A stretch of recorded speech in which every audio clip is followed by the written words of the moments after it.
Before you turn 30, there's something you need to hear. Not advice, not motivation.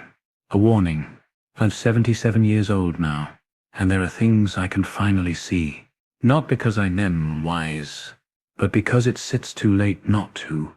At 30, I thought time was generous. I thought mistakes were refundable. I thought the future would wait until I felt ready.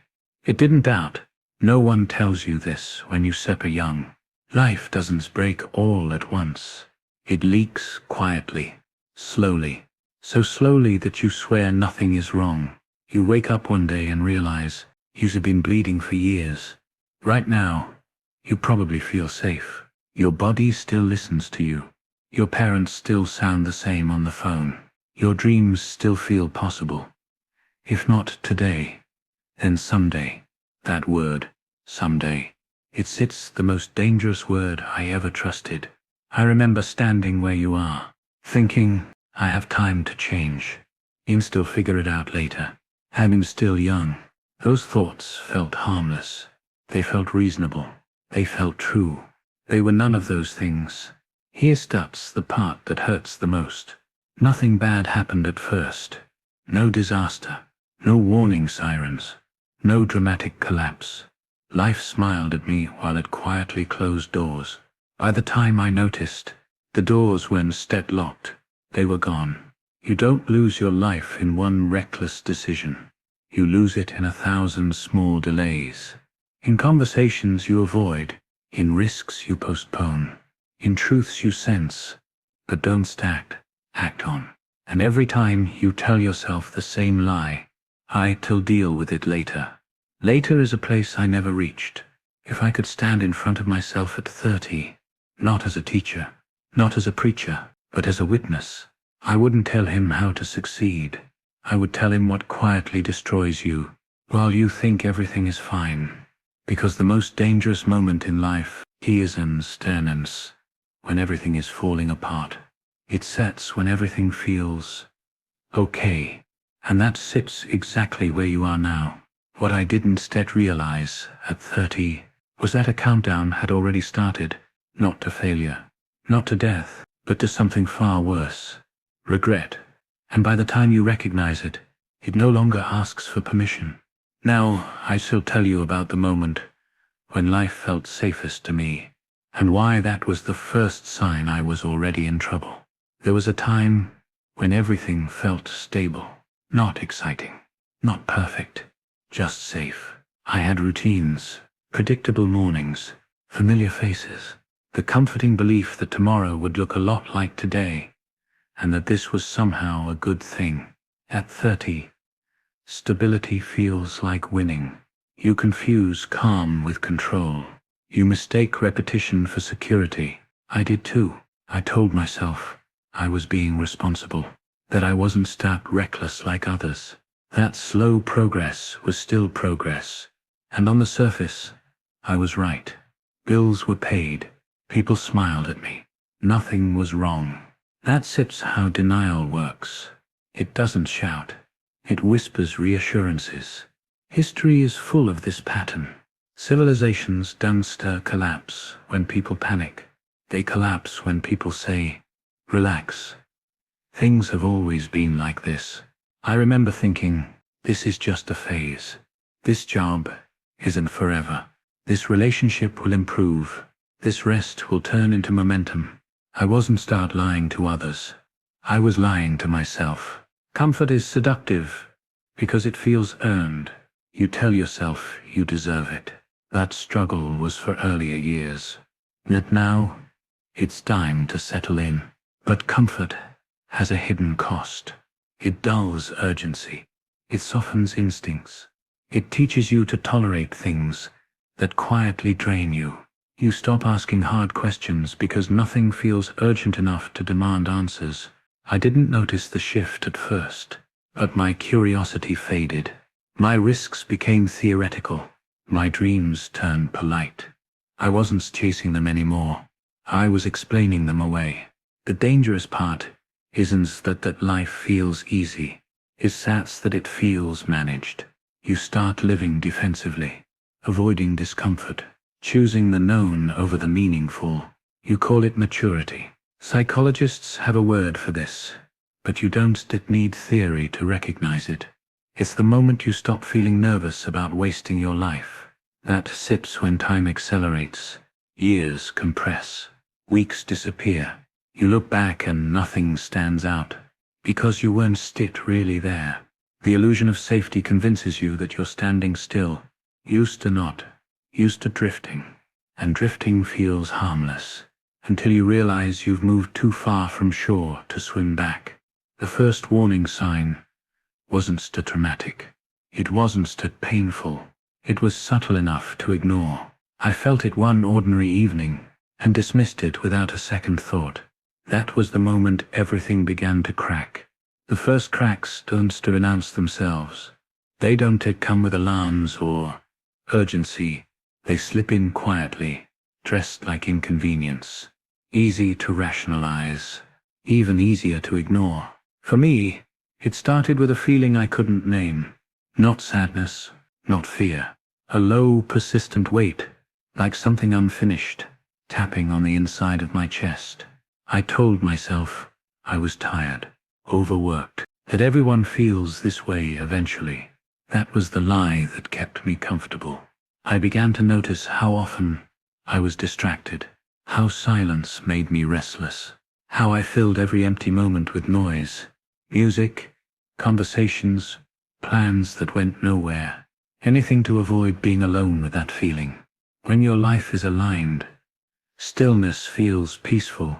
When it isn't still, stillness feels threatening. Small compromises crept in. I stayed where I was longer than I should have. I accepted less than I wanted, because wanting more felt irresponsible. I told myself, this is adulthood. But adulthood isn't supposed to feel like slow suffocation. I started losing things, one by one. Not possessions. Sensitivity, sharpness, that quiet excitement you feel when something matters. I laughed, but it didn't reach my chest anymore. Friends would ask, "Are you happy?" And I would answer too quickly. Of course, if you answer too fast, it's usually because you don't want to hear the question echo. There were moments, brief, unguarded moments, when the truth almost surfaced. Late at night, driving alone, staring at the ceiling, a thought would form, is this it? And just as quickly, I would push it away, because once you admit something is wrong, you're responsible for what comes next. So I chose familiarity over honesty, predictability over meaning. I stayed busy enough not to notice that I was becoming a background character in my own life. The cracks widened quietly. In patience I no longer had. In resentment I couldn't explain. In a vague envy of people who still seemed awake. But nothing was broken enough to justify change. That sips the trap. You don't just wait for certainty to act. You wait for pain. And by the time pain arrives, it's already late. I could feel something shifting beneath the surface. Pressure building. Choices narrowing. I ignored it. And that persists when denial stopped being harmless and started becoming dangerous. Denial doesn't disappear when the cracks grow. It adapts. When the problems became visible, when they could no longer be brushed aside as moods or phases, I didn't confront them. I justified them. I told myself everyone felt stuck sometimes. That frustration was normal. That dissatisfaction was the price of stability. I learned how to explain away discomfort with frightening precision. This is how people stay in lives they've outgrown. They don't just say, I'm unhappy. They say, it could be worse. Around me, others were doing the same. We nodded at each other. There's complaints, shared jokes about exhaustion, bonded over how little energy we had left. No one asked the dangerous question, why are we living like this? Institutions do this too. Families, workplaces, entire societies. When something stops working, they don't stop the machine. They add explanations. I began defending choices I didn't believe in anymore. Not because they were right, but because admitting they were wrong, as would mean admitting I sipped wasted years. That realization is heavy, heavier than regret, because once you see the pattern, you can start unsee it.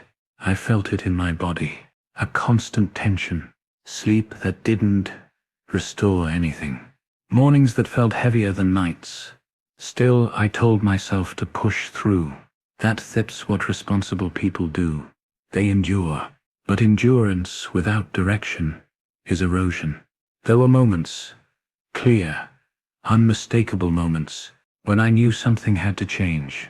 I felt them like sudden drops in an elevator, a flash of panic, a sense of urgency. And then, I talked myself out of them. I said, not now. After this settles down, when things are more stable. Stability had become my excuse.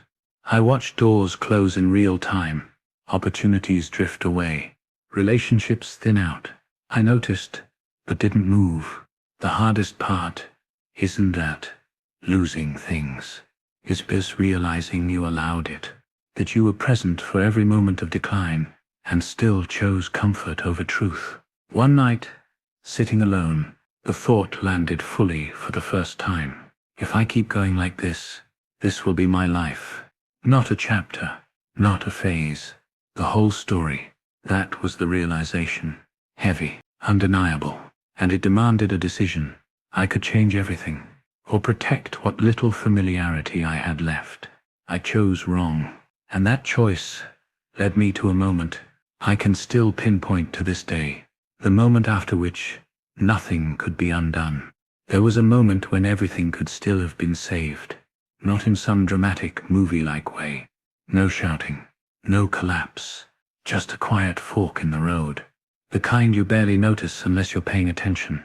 I remember it clearly now, not because it was loud, but because of how ordinary it felt. A conversation I almost had, a risk I nearly took, a truth I stood on the edge of admitting. My body knew before my mind did. Heart racing, hands tense. That strange feeling of standing too close to a ledge. This mattered. Everything in me whispered, if you don't move now, you won't it later. And for the first time in years, I listened, just long enough to feel afraid. Fear is useful in moments like that. It means you sit near something real, but I didn't interpret it that way. I told myself the fear meant danger, not growth. I replayed the risks. The embarrassment, the uncertainty, what people might think, what I might lose. I didn't ask what I was already losing. Regret doesn't come from making the wrong choice. It comes from recognizing the right one and walking away from it. I chose caution, dressed up as wisdom. I chose patience that was really avoidance. I chose the familiar weight over the unknown freedom. In that moment I told myself, I'd still come back to this.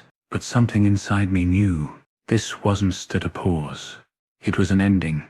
After that, decisions became easier. Not because life improved, but because options disappeared. When you ignore the turning point, the road narrows for you. I didn't fall off a cliff. I stepped onto a path where fewer questions were asked of me. Less resistance, less discomfort, less life. Months passed, then years. And slowly the thought that once terrified me, is this it, stopped appearing. That should have scared me. Because when the question dies, so does the part of you that believes change is possible. I adapted to the smaller version of my life. Learned how to function inside it. Learned how not to look too closely at what might have been. That's the real point of no return. Not when everything collapses, but when you stop believing it could have been different. And by the time I realized what I had done, the cost of changing was no longer fear. It was loss. Now, I tell you what happens after the door closes.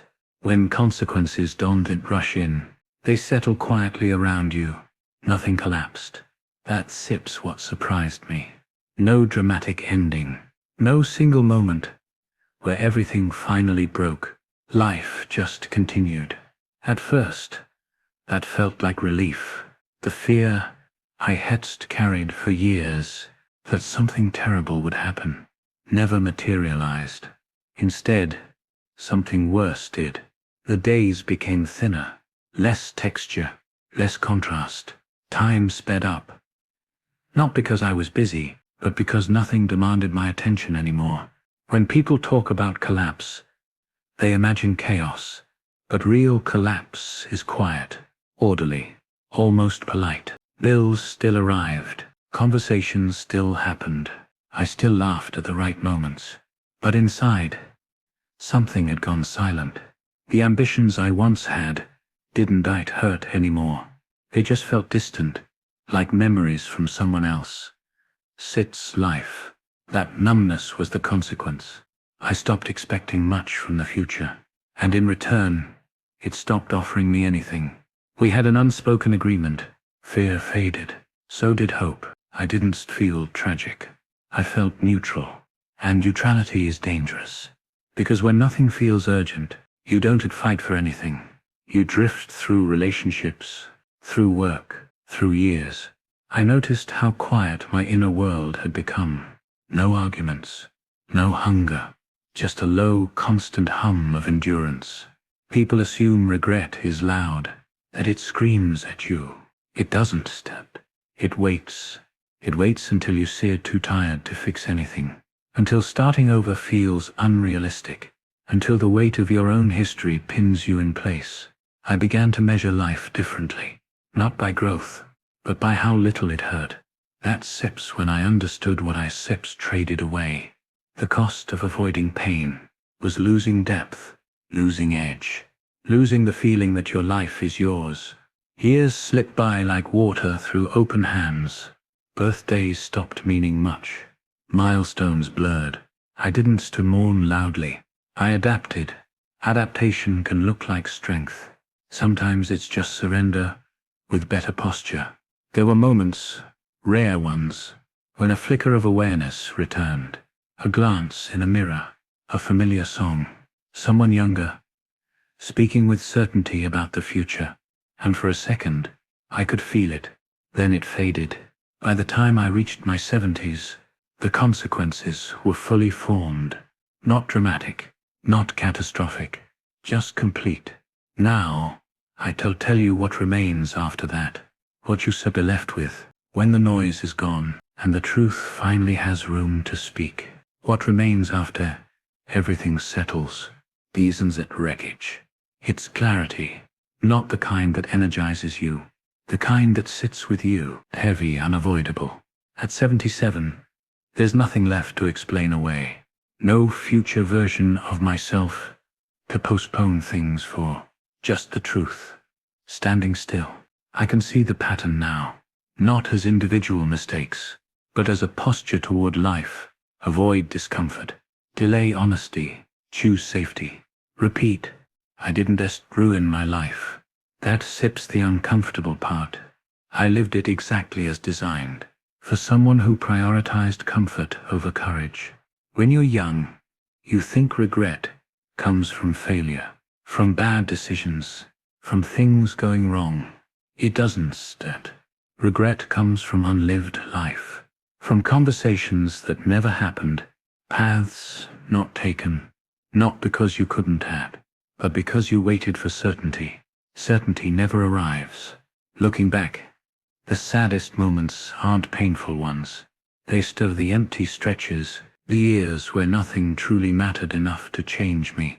I think about the person I might have been, not in fantasy, but in fragments I actually touched. Moments when I almost chose differently. Those are the ones that linger. People assume old age is about loss of ability, but the deeper loss happens earlier. It sits the gradual shrinking of your inner world.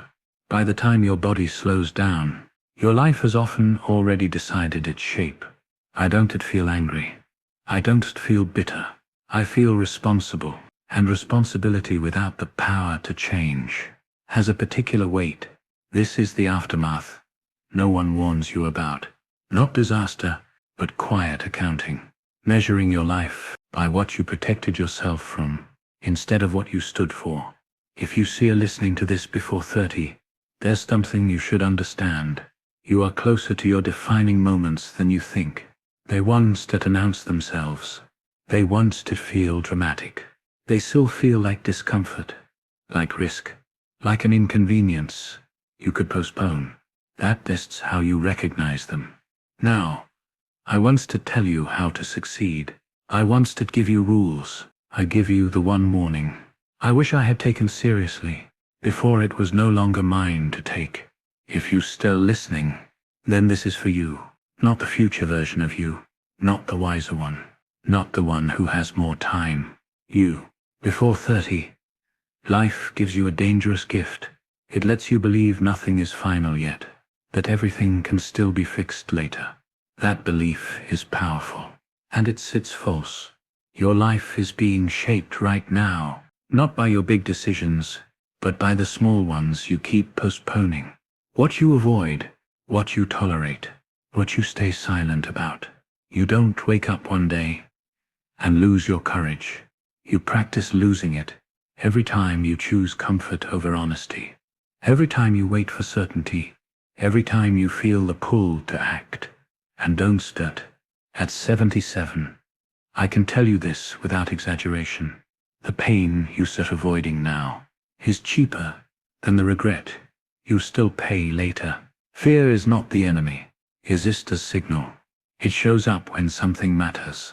When a door is open and you're close enough to see what's on the other side. Do not confuse fear with danger. Confuse it with meaning. If something unsettles you, if it demands courage, if it threatens the version of life you has gotten used to, pay attention. That sits where your life is asking to grow. Don't just wait until the questions stop appearing. Don't just wait until neutrality replaces hunger. Don't just wait until adaptation feels like peace. Because one day, sooner than you think, you shall look back and realize, nothing took your life from you. You gave it away. Slowly, politely, one later at a time. And by the time you sit ready to choose differently, the choice may no longer be yours.